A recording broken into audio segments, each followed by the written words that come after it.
Hi friends, कैसे हैं आप लोग? ठीक ठाक मित्रों, हम प्लांट मार्फोलॉजी के फ्लावर का अध्ययन कर रहे हैं, जिसमें हम कैलिक्स, कोरोला, इसकी यूनिट, ठीक है, पेरियंथ क्या है, एस्टिवेशन क्या है, इन सब के बारे में हमने अध्ययन कर लिया है। तो आज हम शुरुआत करते हैं हमारे अगले टॉपिक, जो कि आपके थर्ड आउटर वॉल्स है, जिसको हम एंड्रोसियम या पुमंग के नाम से जानते हैं। ठीक है, तो आज हम शुरुआत करते हैं पुमंग की, या इसी को बोलते हैं एंड्रोसियम।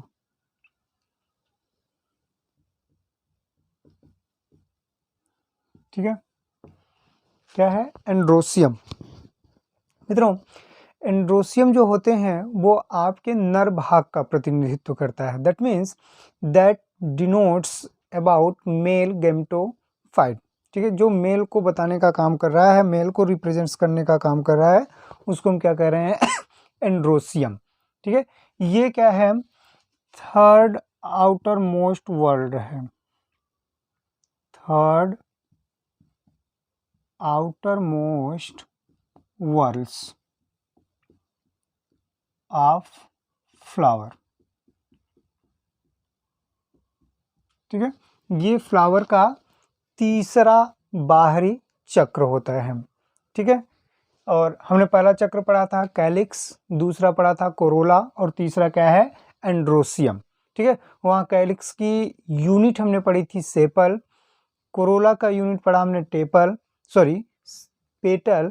और जब कैलिक्स और कोरोला दोनों के बीच में अंतर न किया जा सके, डिफ्रेंशिएट न किया जा सके, तो उस पूरी रचना को हम पेरियंथ के नाम से जानते हैं। पेरियंथ की इकाई को हमने कहा था टेपल।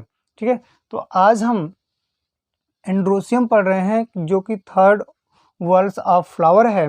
इसकी जो यूनिट होती है, इकाई, इसको हम बोलते हैं स्टामेन। इसकी इकाई को हम क्या बोलते हैं? स्टामेन। ठीक है, या इसी को हम पुंकेसर के नाम से जानते हैं। दैट मीन्स पुमंग क्या है? पुंकेसरों का झुंड है। पुमंग क्या है? पुंकेसरों का झुंड है, जिसे हम स्टामेन के नाम से जानते हैं। क्लियर है? अब बात करते हैं कि ये जो स्टामेन है, ठीक है, ये इसको हम माइक्रोस्पोरोफिल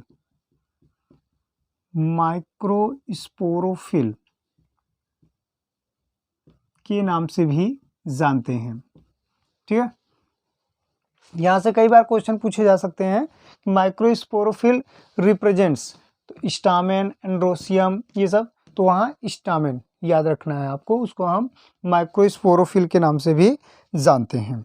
ठीक है, चलिए, अगर हम बात करें स्टामेन के, तो स्टामेन के कितने पार्ट्स हैं? ठीक है, स्टामेन हैज 3 पार्ट्स। स्टामेन के कितने पार्ट्स हैं? 3 पार्ट्स हैं। कौन कौन से? एक लॉन्ग फिलामेंट लाइक स्ट्रक्चर, जिसको हम फिलामेंट कह रहे हैं, और एक लोब्ड स्ट्रक्चर होता है, जिसको हम एंथर के नाम से जानते हैं, जिसको आप हिंदी में परागकोश, इसको पुंतंतु। ठीक है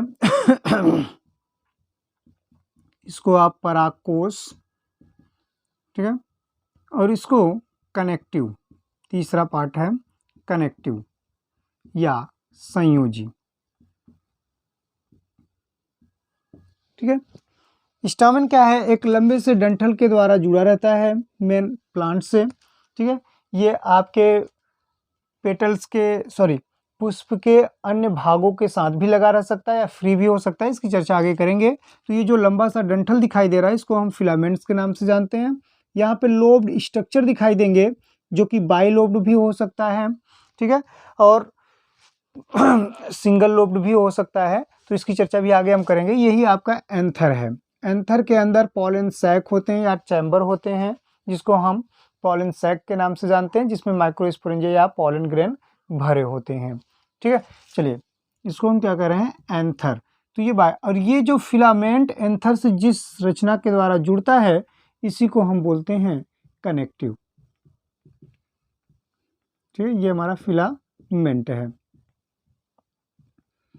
जिस रचना से ये एंथर के द्वारा जुड़ा हुआ है उसे हम कनेक्टिव के नाम से जानते हैं। क्लियर है आपको? चलिए, तो एक स्टामेन के कितने भाग हैं कि एक स्टामेन के, एक पुंकेसर के 3 भाग होते हैं, फिलामेंट, एंथर और कनेक्टिव। क्लियर है? चलिए, अब आप बात करते हैं बाइलोब्ड एंथर किसे कहेंगे? बाइलोब्ड एंथर, ठीक है। इनमें सबसे इंपॉर्टेंट आपका एंथर के बारे में हमको पढ़ना है, जबकि ये कनेक्टिव फिलामेंट्स ये केवल क्या है, जोड़े रखने का कार्य करते हैं। तो बस उतना ही जानना है हमको, बाइलोब्ड एंथर, ठीक है। दैट मीन्स जब क्या हो, इस रचना को जरा यहाँ देखने का प्रयास कीजिएगा आप, ये आपका फिलामेंट, ठीक है, और जब एंथर 2 रचनाओं में पाए जाएं तो उसको हम क्या कहते हैं, बाइलोब्ड एंथर। और प्रत्येक लोब में 2 चैम्बर्ड होते हैं, ठीक है। एवरी लोब हैव 2 चैम्बर्ड, ठीक है। और प्रत्येक चैम्बर में पॉलन सेक्स बनते हैं और वही आगे चल करके इसमें जो माइक्रोस्पोरेंजियम होते हैं वो आगे चल करके पराग कण अर्थात पॉलन ग्रेन का निर्माण करते हैं। क्लियर है? चलिए, तो बाइलोब्ड एंथर की अगर हम बात करें कि बाइलोब्ड एंथर क्या है, तो बताया गया कि इसमें आपके क्या होंगे, 2 लोब होंगे, ठीक है, first lobe and second lobe, ठीक है। बाइलोब्ड का मतलब कि जब एंथर में 2 लोब हो, 2 पालियों में बटा हो, तो यहां देख रहे हैं फर्स्ट लोब और सेकेंड लोब। और जो फर्स्ट लोब होगा, प्रत्येक लोब में भी 2 चैम्बर होते हैं, प्रत्येक लोब में भी 2 चैम्बर होते हैं, जिन्हें हम पॉलन सैक के नाम से जानते हैं। तो पॉलन सैक,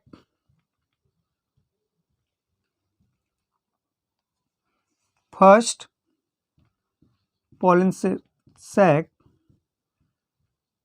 सेकेंड, ठीक है। उसी तरह से इसमें की अगर हम बात करें तो इसमें आपका हो जाएगा पॉलन सैक थर्ड और पॉलन सैक फोर्थ, ठीक है। अर्थात बाइलोब एंथर जो होंगे उसमें 2 लोब होंगे और प्रत्येक लोब में 2 चैम्बर होंगे, अर्थात टोटल 4 चैम्बर देखने को मिलेगा, ठीक है। अगर इस तरह का कोई कंडीशन है जिसमें एंथर बाइलोब्ड है, पॉलन से 4 की संख्या में पाए जा रहे हैं या चैम्बर आपके 4 हैं, तो उसको हम कहते हैं टेट्रास्पोरेंजिएट, टेट्रास्पोरेंजिएट, ठीक है। उस रचना को हम क्या कह रहे हैं, टेट्रास्पोरेंजिएट या डाइथिकस, द्विकोष्ठी, ठीक है, डाइथिकस या द्विकोष्ठी के नाम से जानते हैं। ये सबसे सामान्य अवस्था होती है, मतलब मोस्टली जो फ्लावर होते हैं वो आपके बाइलोब्ड एंथर के रूप में ही पाए जाते हैं, ठीक है। तो ये सामान्य दशा होती है, दैट मीन्स कॉमन कंडीशन।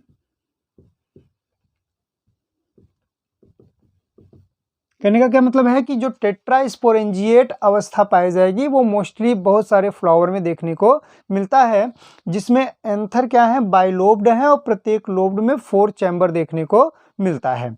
अगर इस तरह का 4 चैम्बर देखने को मिलते हैं तो उस रचना को हम टेट्रास्पोरेंजिएट या डाइथिकस के नाम से भी जानते हैं, और ये क्या है, कॉमन कंडीशन है, यूजुअली कॉमन है, ठीक है। आगे देखिएगा जरा, जब एंथर क्या हो, 1 लोब हो,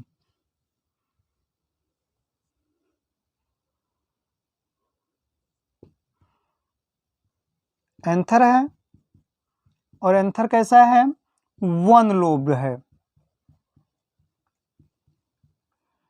लेकिन लोब तो एक ही है, लेकिन एक लोब में क्या है, 2 चैम्बर पाए जा रहे हैं, मतलब that means pollen sac first और पॉलन सैक सेकेंड, ठीक है। Pollen sac first, pollen sac second, तब उस रचना को हम कहते हैं बाइस्पोरेंजिएट। यहाँ देखिए 4 पॉलन सैक पाए जा रहे थे तो टेट्रास्पोरेंजिएट, अब क्या है 2 पाए जा रहे हैं तो इसको हम क्या कह रहे हैं, बाइस्पोरेंजिएट।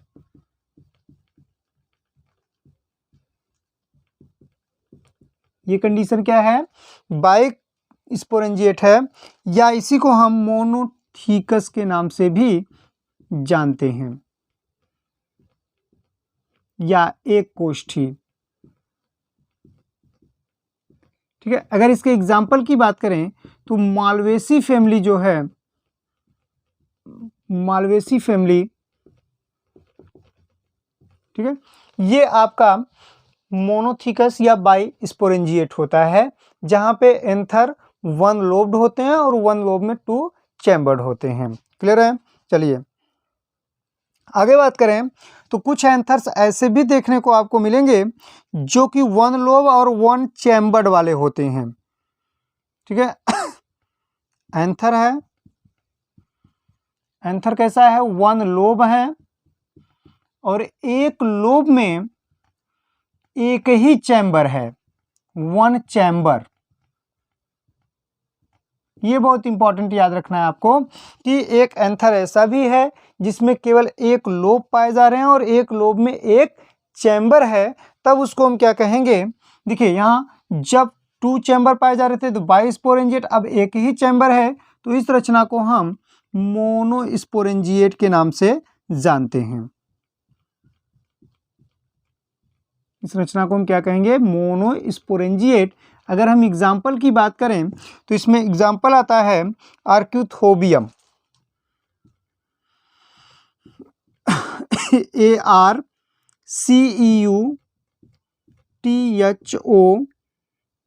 ARCEUTHOBIUM, ठीक है, आर्क्यूथोबियम ना, ये याद रखना है, ये कैसे हैं, मोनोस्पोरेंजिएट हैं। ठीक है, बाकी मालवेसी फैमिली जो होती है वो बाइस्पोरेंजिएट होती है, मोस्टली आपके जो होते हैं वो टेट्रास्पोरेंजिएट जो होते हैं, वो कॉमन कंडीशन होता है, वो अक्सर देखने को मिल जाएगा आपको। ठीक है, चलिए मित्रों इतने का आप स्क्रीनशॉट लीजिएगा, फिर आगे हम बात करते हैं। ठीक है,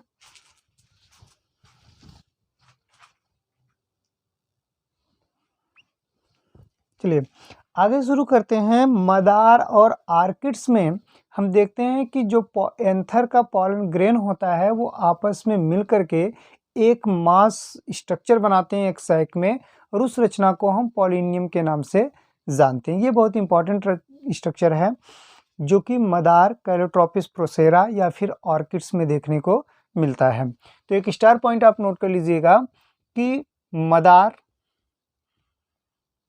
या इसी को कैलोट्रोपिस के नाम से भी जानते हैं, कैलोट्रोपिस, ठीक है, प्रोसेरा पूरा नाम है, एंड आर्किड्स। और आर्किड्स में क्या होते हैं,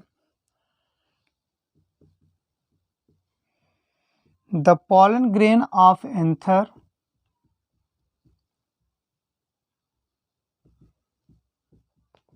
the pollen grain of anther remain together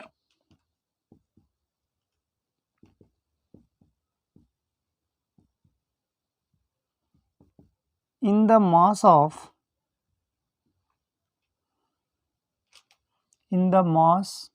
within a membranous sac called polonium. ये याद रखना है, पोलिनियम मतलब कैलोट्रोपिस और आर्किड्स। ठीक है, आर्किड्स और मदार में क्या होते हैं, किसी भी एंथर के पॉलन ग्रेन एक थैली में एक साथ मिल करके एक झुंड नुमा, एक पिंड नुमा संरचना बनाते हैं, और वह जो मेम्ब्रेनस सैक होता है उसको हम क्या कह रहे हैं, पॉलिनियम के नाम से जानते हैं। क्लियर है? अगर इसके हम प्लूरल की बात करें तो उसको कहेंगे पॉलिनिया। प्लूरल क्या हो जाएगा, पॉलिनिया ना। तो पॉलिनिया कंडीशन कहाँ देखने को मिलती है, अगर ये क्वेश्चन आता है तो आपका जवाब होगा कैलोट्रोपिस या फिर ऑर्किड्स। क्लियर है, इसको एकदम अच्छे से याद रखिएगा।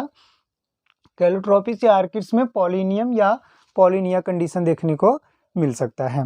चलिए ठीक है, देखिए किसी भी फ्लावर के जितने भी एंथर हैं सब फर्टाइल भी हो सकते हैं, कुछ ऐसे भी एंथर हैं जो स्टेराइल भी हो सकते हैं। ठीक है, तो ऐसे स्टामेन जो कि स्टेराइल एंथर को कंटेन किए होते हैं उसको हम स्टामिनोड के नाम से भी जानते हैं। ठीक है, तो ए स्टेराइल, अगला कह सकते हैं कि a sterile stamen is called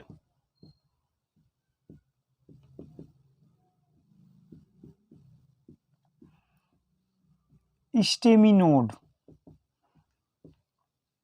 इसका क्या मतलब है कि बंध पुंकेसर बोलते हैं इसको, बंध पुंकेसर। दैट मीन्स इस पुंकेसर में अब फर्टिलाइजेशन की क्षमता नहीं है कि वो किसी कार्पेल के साथ फर्टिलाइज्ड हो करके आगे की प्रक्रिया में भाग ले। ठीक है, तो ऐसे स्टामेन को हम क्या कह रहे हैं, स्टेमिनोड के नाम से जानते हैं। अगर इसके एग्जाम्पल की बात करें तो आपको केसिया में देखने को मिल जाएगा। ठीक है, केसिया में और फिस्टुला में।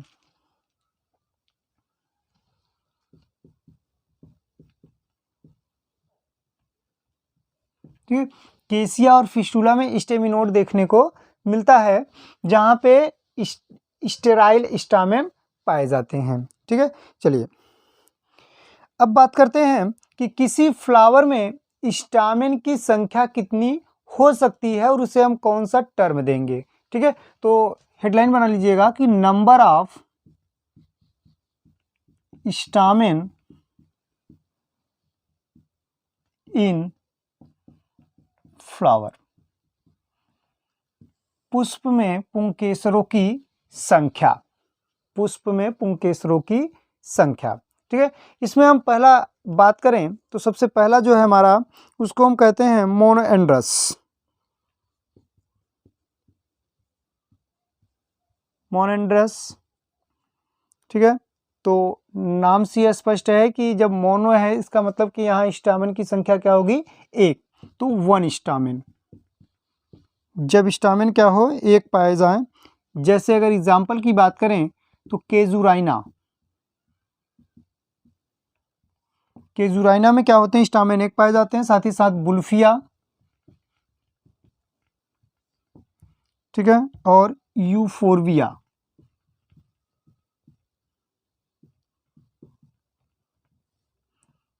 यूफोरबिया यूफोरबिएसी का है जिसे पेट्रोप्लांट के नाम से भी जानते हैं।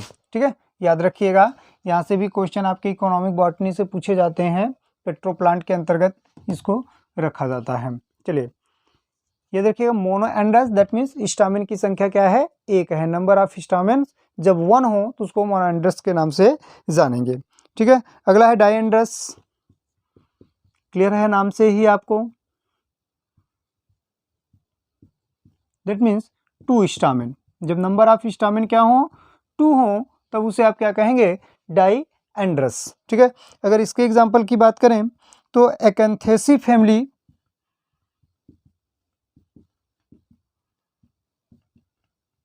एकेंथेसी फैमिली जो होती है मित्रों वो आपके किस में आती हैं, डायएंड्रस के अंतर्गत रखी गई हैं। दैट मीन्स वहाँ स्टामेन की संख्या कितनी है, दो में है। ठीक है, चलिए आगे इसी क्रम में शुरू करते हैं आगे। तो अगला है हमारा ट्राइएंड्रस। बस आपको नाम याद रखना है, नंबर ऑफ स्टामेन आपको ऐसे याद हो जाएंगे। ट्राई मतलब कि तीन स्टामेन है, और आपको किसमें यह एग्जाम्पल देखने को मिल रहा है या किसमें यह कंडीशन देखने को मिल रही है, ये आपको याद रखना है। ठीक है, तो यहाँ नंबर ऑफ स्टामेन कितने हो जाएंगे, 3। ठीक है, मोस्टली जो मोनोकॉट होते हैं, अगर एग्जाम्पल की बात करें तो मोस्टली जो मोनोकॉट होते हैं वो ट्राइएंड्रस होते हैं, मोस्टली मोनोकॉट। ठीक है, अधिकांशतः जो एक बीजपत्री पौधे होते हैं वो ट्राइएंड्रस कंडीशन में होते हैं। दैट मीन्स वहाँ स्टामेन की संख्या कितनी देखने को मिलेगी, 3 देखने को मिलेगी। ठीक है, चलिए आगे हम बात करें तो आगे उसी क्रम में हमारा tetrandrous. That means 4 stamen. Stamen की संख्या कितनी? 4 है। और ये हमारा लेबिएटी फैमिली में देखने को मिलेगा आपको, लेबिएटी फैमिली में देखने को मिल जाएगा आपको। ठीक है, चलिए 5वां की बात करें तो पेंटेंड्रस या पेंटाएंड्रस, दैट मीन्स 5 स्टामेन, पुंकेसरों की संख्या 5। और एग्जाम्पल की बात करें तो मोस्टली जो डाइकॉट होते हैं, ठीक है, मोस्टली जो डाइकॉट होते हैं वो आपके पेंटाएंड्रस, दैट मीन्स डाइकॉट में स्टामेन की संख्या कितनी है? 5 है। क्लियर है? चलिए आगे है हेक्साएंड्रस या हेक्सएंड्रस, नाम से क्लियर है, नंबर ऑफ स्टामेन 6, बहुत सही। ठीक है, एग्जाम्पल क्या है? राइस और बम्बू, बांस। ठीक है, इनमें आपको 6 स्टामेन देखने को मिल जाएंगे। और एक होता है पॉलीएंड्रस, दैट मीन्स जब मोर देन 6 स्टामेन हो तो वह कंडीशन कहलाती है पॉलीएंड्रस। जब मोर देन 6 स्टामेन देखने को मिले तो वह कंडीशन क्या कहलाएगी? पॉलीएंड्रस। क्लियर है? इसमें हमारा एग्जांपल आएगा रोजेसी फैमिली और क्रूसीफेरी। रोजेसी और क्रूसीफेरी, इन दोनों फैमिलियों में हम देखेंगे वहां पॉलीएंड्रस कंडीशन देखने को मिलेगा, जहां स्टामेन की संख्या 6 से अधिक हो सकती है। क्लियर है? इतने का स्क्रीनशॉट लीजिए, आगे चलते हैं।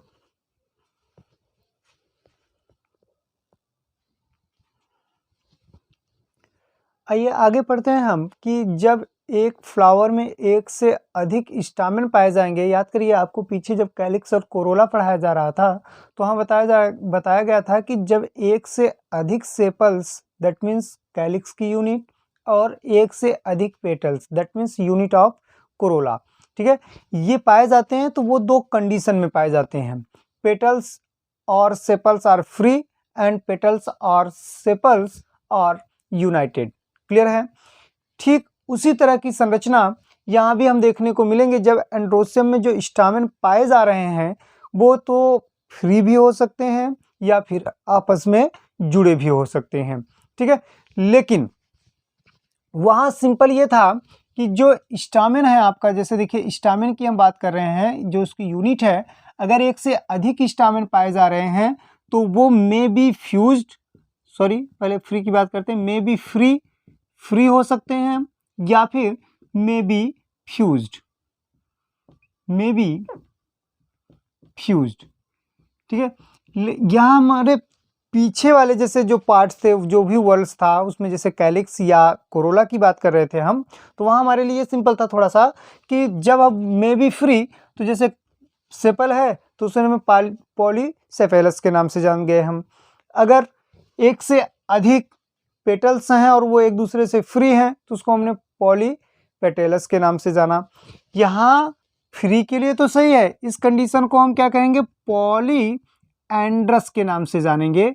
मतलब that condition stamens are many and free, मतलब स्टामेन बहुत हैं लेकिन वो एक दूसरे से फ्री हैं, तो उस कंडीशन को हम क्या कह रहे हैं? पॉलीएंड्रस। ठीक है, उस कंडीशन को हम क्या कह रहे हैं? Polyandrous condition. और इसका एग्जाम्पल की अगर हम बात करें तो ये आपके क्रूसीफेरी में भी देखने को मिलेगा, जिसमें एक से अधिक, अभी पीछे मैंने बताया कि ये कैसे हैं? पॉलीएंड्रस हैं।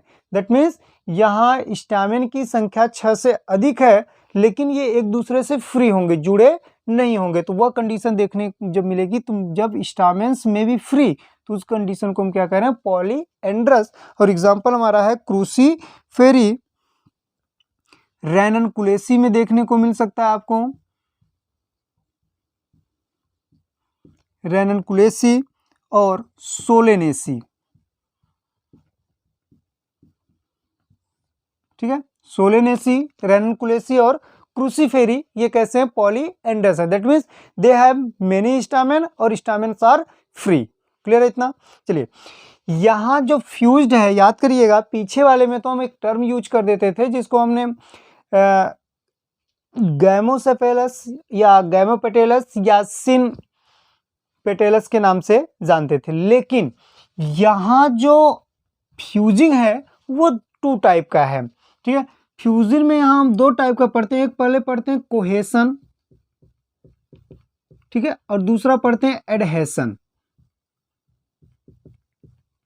बहुत माइनर सा अंतर है कि जब क्या हो, सिमिलर वर्ड से अगर एक दूसरे से अटैच करते, जैसे अगर एक स्टामेन दूसरे स्टामेन से ही अटैच होता है, ठीक है ना, तो जब एक स्टामेन दूसरे स्टामेन से, दैट मीन्स सिमिलर वर्ड से ही अगर अटैचमेंट होता है तो उस कंडीशन को, उस फ्यूजन की क्रिया को हम क्या कहेंगे, कोहेसन। दैट मीन्स एंड्रोसियम की यूनिट एंड्रोसियम के यूनिट से ही फ्यूज्ड हो रही है। क्लियर है, तो वो क्या है, सिमिलर वर्ड से है। तो जब सिमिलर वर्ड से ही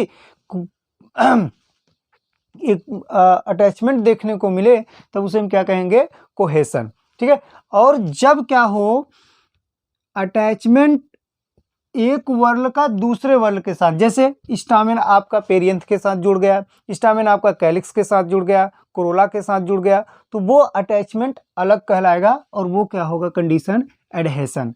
दैट मीन्स यहाँ स्टामेन जो है वो आपके कैलिक्स के साथ या कोरोला के साथ या पेरियंथ के साथ जुड़ा दिखाई दे सकता है। ठीक है, तो इस घटना को हम एडहेसन के नाम से जानेंगे, और जब स्टामेन के साथ ही जुड़ा हो तब उसे हम क्या कहेंगे, कोहेसन के नाम से जानेंगे।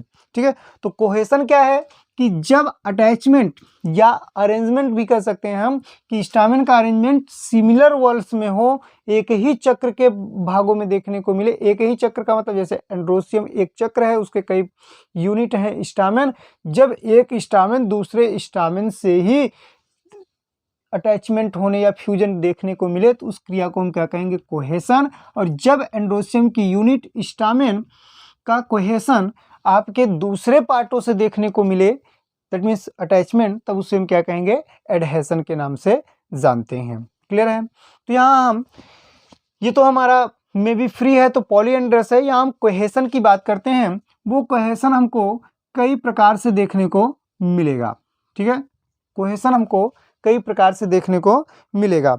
इसमें हमारा सबसे पहला जो है वो कंडीशन है एडेलिफस। एडेलिफस ये क्या है, एडेलिफस जब क्या हो, कोई भी स्टामेन केवल अपने फिलामेंट के साथ फ्यूज्ड हो जबकि एंथर क्या हो, फ्री हो। दैट मीन्स एडेलिफस कंडीशन क्या होगी, stamen fused only by filament but anther remain free. समझ रहे हैं ना, जैसे अब बहुत सारे आपके पास हैं तो यहाँ स्टामेन तो आपस में जुड़ गए हैं लेकिन एंथर क्या है, फ्री हैं, तो इस घटना को हम क्या कह रहे हैं, एडेलिफस। ठीक है, ये घटना क्या है, एडेलिफस कहला रही है कि stamen fused only by filament but anther remain free. ठीक है, और ये कंडीशन भी आपको 2 तरह से देखने को मिल सकती है। पहला है, एडेलिफस में हम 2 तरह की चर्चा करते हैं। पहला है मोनो एडेलिफस,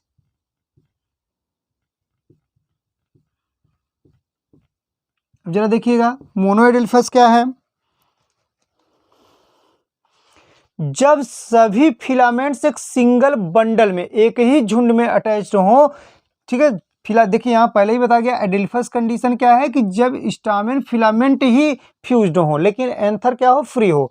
तो यहाँ क्या है, मोनो एडेलिफस, कि जब स्टामेन के फिलामेंट्स एक सिंगल बंडल में अटैचमेंट हो तब उसे हम क्या कहेंगे, मोनो एडेलिफस, बट एंथर क्या होगा, वो फ्री रहेगा।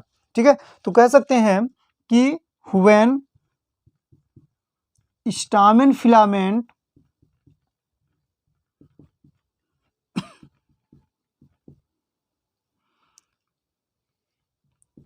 united into a single bundle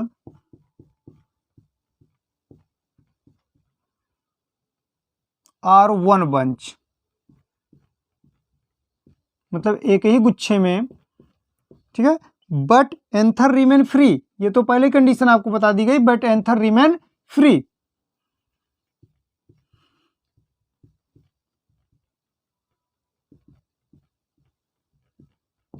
ठीक है, तो ये कंडीशन क्या कहलाएगी, मोनो एडेलिफस कहलाएगी। अगर हम इसके एग्जाम्पल की बात करें तो इसमें हमारा एग्जाम्पल आता है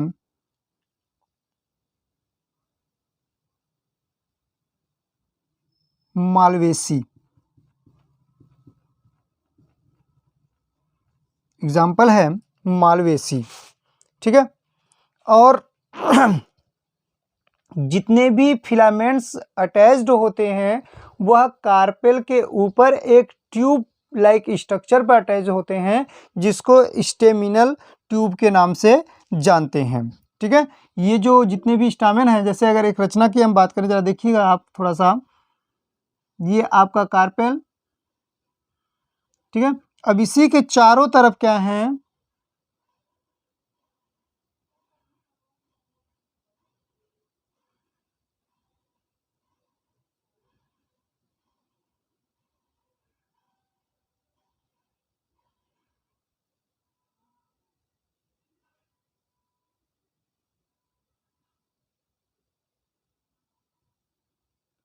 अभी ये जो ट्यूब लाइक स्ट्रक्चर बना है, इस ट्यूब लाइक स्ट्रक्चर को हम बोलते हैं स्टेमिनल ट्यूब। स्टेमिनल ट्यूब, ठीक है। और ये आपका कार्पल है। तो जब क्या हो, a tube formed around the gynoecium in which bundles are fused, this tube is called staminal tube. Clear है। चलिए, ये मोनोएडेल्फस कंडीशन आपको मालवेसी फैमिली में देखने को मिलेगा। क्लियर है। चलिए अगला बात करें तो एक कंडीशन है, जैसे यहाँ मोनोएडेल्फस था, अब दूसरा कंडीशन क्या है, डाईएडेल्फस। बहुत ही सिंपल है मित्रों, बहुत सिंपल। अगर एक आप समझ गए हैं तो दूसरा अपने आप समझ जाएंगे। ठीक है, यहाँ पहले देखिए एडेल्फस कंडीशन, वो तो आप समझ ही गए, फिलामेंट्स क्या हैं, अटैच्ड हैं लेकिन एंथर फ्री हैं। तो ये हर बार बताने की आपको आवश्यकता नहीं है कि एंथर क्या है, फ्री है। ठीक है, क्योंकि जब एडेल्फस की बात होगी, मोनो एडेल्फस, इसका मतलब फिलामेंट यूनाइट हैं और एक ही बंच में पाए जा रहे हैं, एक ही गुच्छे में पाए जा रहे हैं, तब वो क्या है, मोनो एडेल्फस। और इस तरह का कैरेक्टर देखने को मिलता है मालवेसी फैमिली में। यहाँ देखिए नाम से ही स्पष्ट, अब आप समझ गए होंगे, आपके दिमाग में स्ट्रक्चर बन रहा होगा कि डाईएडेल्फस का मतलब कि यहाँ जो when stamen filament United into a double bundle, ठीक है, जब दो बंडल में पाए जाए, जब फिलामेंट दो झुंड में अटैच्ड हों, तो उस कंडीशन को हम क्या कहेंगे, डाईएडेल्फस। क्लियर है, नाम से स्पष्ट है। Filament are united into, filament are united into two bundle. ठीक है, जब दो बंडल में हो, but anther are remain free, ये तो कंडीशन आप पहले ही समझ गए हैं, एंथर क्या होगा, फ्री होगा, बट एंथर फ्री। ठीक है, एंथर फ्री देखने को मिले, एग्जाम्पल इसका है पी, पी मतलब मटर, पाइसम सटीवम। ठीक है, ये पैपेलियोनेटी के अंतर्गत आता है।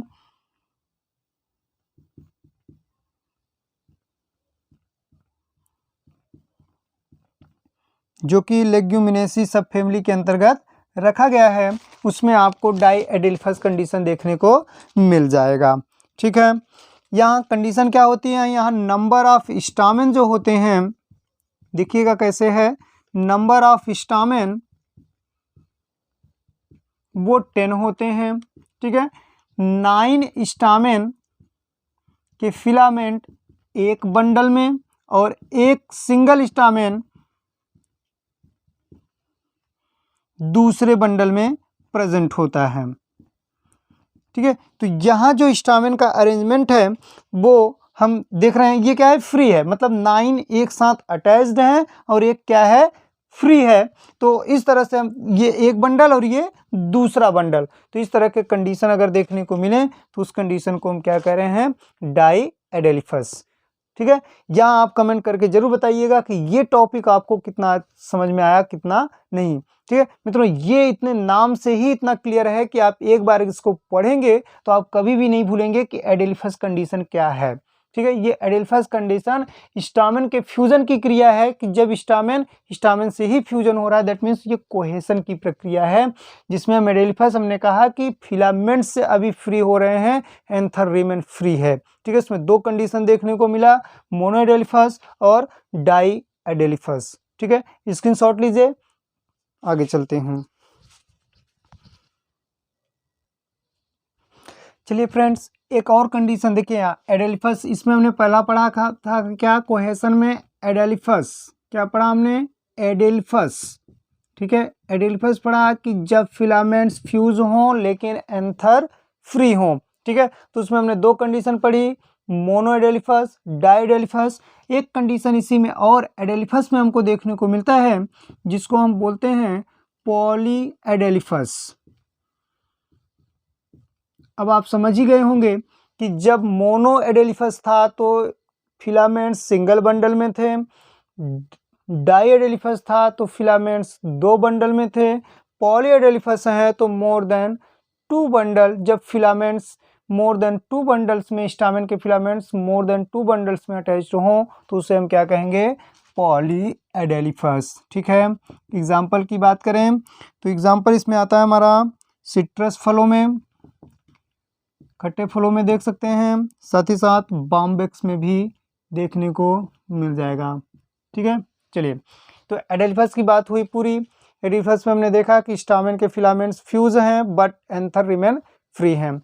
ये तो पहला कंडीशन था। अब हम इसमें देखें कोहेशन में, तो कोहेशन में हमारा जो दूसरा प्रकार है मित्रों, यहाँ पर देखते हैं हम। ठीक है, दूसरा वो है आपका सिनजेनेसियस। सिनजेनेसियस,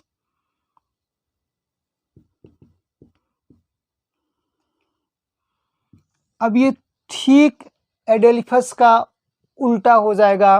वहां क्या था, filaments are fused but anther are free. यहाँ क्या है, anther are fused but filament are free. Clear है, जब स्टामेन के एंथर क्या हो, एंथर,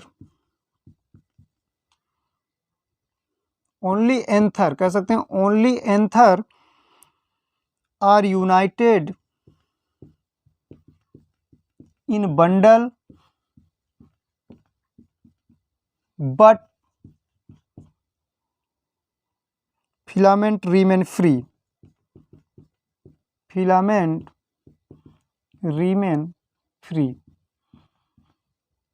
बहुत ईजी है, बहुत ईजी है ये आपके लिए, बहुत ही सरल है। पहला एडेलिफस, फिलामेंट्स फ्यूज, एंथर फ्री, या anther United in bundle but filament remain free. ठीक है, ये कंडीशन देखने को मिलती है। एग्जांपल याद रखिए आप, ये देखने को मिलेगा कंपोजिटी या एस्टेरेसी फैमिली में, या एस्टेरेसी फैमिली में भी देखने को मिलेगा आपको ये। ठीक है, जैसे सनफ्लावर में। ठीक है, चलिए आगे अगर हम तीसरे कंडीशन की बात करें तो तीसरा, सॉरी इसमें तो हमने पढ़ ही लिया मोनो एडेलिफस के बारे में, और तीसरा हमारा यहाँ हो जाएगा सिनएंड्रस। सिनएंड्रस, ठीक है, ये जितने भी टाइप हम पढ़ रहे हैं एडेलिफस या फिर सिनजेनेसियस या सिनएंड्रस, वो आप हम कोहेशन में पढ़ रहे हैं, जहाँ देख रहे हैं कि similar walls, that means stamen के साथ ही, चाहे वो फिलामेंट्स हो या एंथर हो, उसके पार्ट के साथ ही फ्यूजन हो रहा है। ठीक है, तो अगला है सिनएंड्रस। सिनएंड्रस में क्या है कि जब anther as well as filament, जब एंथर और filament of stamen are united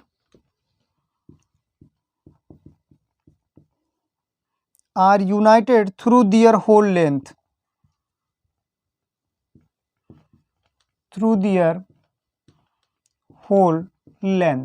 जब अपनी पूरी लंबाई में फिलामेंट और एंथर दोनों आपस में जुड़े हों तो उस कंडीशन को हम सिनएंड्रस कंडीशन के नाम से जानते हैं। ठीक है, ये सब एक टर्मिनोलॉजी की तरह भी काम करेगा जब हम मेनली फैमिली को स्टडी करेंगे। ठीक है, तो वहां हम जानेंगे, जब टर्म आएगा एडेल्फस क्या है, तो आपके दिमाग में तुरंत ये घटना बननी चाहिए, ये एक कि वहां सर ने बताया था कि जब स्टामेन के फिलामेंट्स आपस में जुड़े हों लेकिन एंथर फ्री हो तो वो एडेल्फस, एंथर फ्यूज्ड हो, फिलामेंट फ्री हो तो सिनजेनेसियस। ठीक है, और जब दोनों आपस में जुड़े हों पूरी लंबाई में तो उस घटना को हम क्या कहते हैं, सिनएंड्रस कंडीशन के नाम से जानते हैं। और ये आपका कुकुरबिटेसी फैमिली में देखने को मिलेगा।